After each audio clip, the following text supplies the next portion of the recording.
ಸಾರಿಗೆ ಇಲಾಖೆಯ ಮತ್ತೊಂದು ಭ್ರಷ್ಟಾಚಾರ ಬಯಲಾಗಿದೆ. ಈ ಬಾರಿ ಹೈ ಎಂಡ್ ಕಾರುಗಳನ್ನು ನಾರ್ಮಲ್ ಕಾರುಗಳೆಂದು ದಾಖಲೆಗಳಲ್ಲಿ ತೋರಿಸಿ ಕೋಟ್ಯಾಂತರ ಹಣ ತಮ್ಮ ಜೇಬ್ಗಿಳಿಸಿಕೊಂಡಿದ್ದಾರಂತೆ. ಕಳ್ಳಾಟ ಕಂಡು ಸಚಿವರೇ ಶಾಕ್ ಆಗಿದ್ದಾರೆ.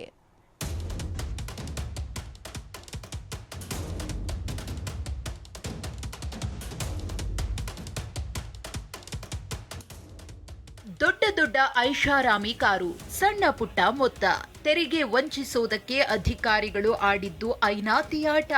ಹೌದು, ಬೆಂಗಳೂರಿನ ಕೋರಮಂಗಲದ ಆರ್ಟಿಒ ಕಚೇರಿಯಲ್ಲಿ ಐಷಾರಾಮಿ ಕಾರುಗಳ ದಾಖಲೆ ನಾಪತ್ತೆಯಾಗಿದೆಯಂತೆ. 1471 ಐಷಾರಾಮಿ ಕಾರುಗಳ ಮಾಹಿತಿಯೇ ಇಲ್ವಂತೆ.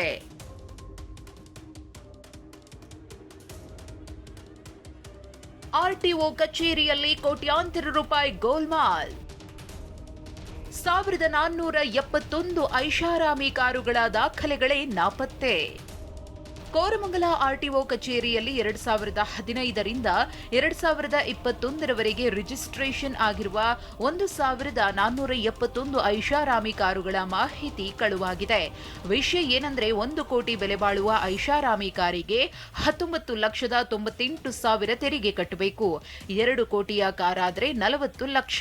ಹೀಗೆ ಬೆಲೆ ಹೆಚ್ಚಾದಷ್ಟು ತೆರಿಗೆ ಹಣ ಏರುತ್ತಲೇ ಹೋಗುತ್ತೆ.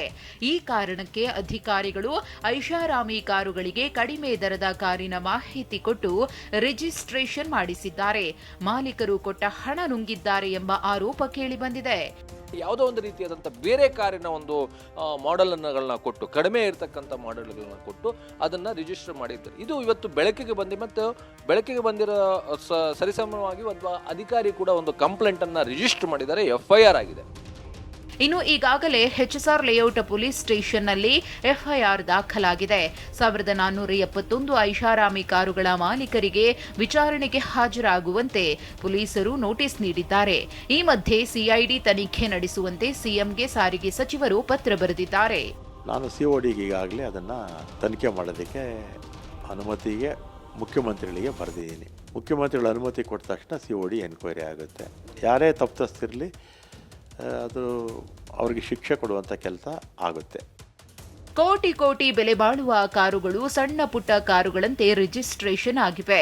ಅಧಿಕಾರಿಗಳು ತಮ್ಮ ಲಾಭಕ್ಕಾಗಿ ಸರ್ಕಾರಕ್ಕೆ 15 ಕೋಟಿಯಷ್ಟು ವಂಚಿಸಿರೋ ಆರೋಪ ಕೇಳಿಬಂದಿದೆ. ತನಿಖೆ ಬಳಿಕವಷ್ಟೇ ಸತ್ಯಾಸತ್ಯತೆ ಹೊರಬೀಳಬೇಕಿದೆ. ಕಿರಣ್ ಸೂರ್ಯ, TV9 ಬೆಂಗಳೂರು.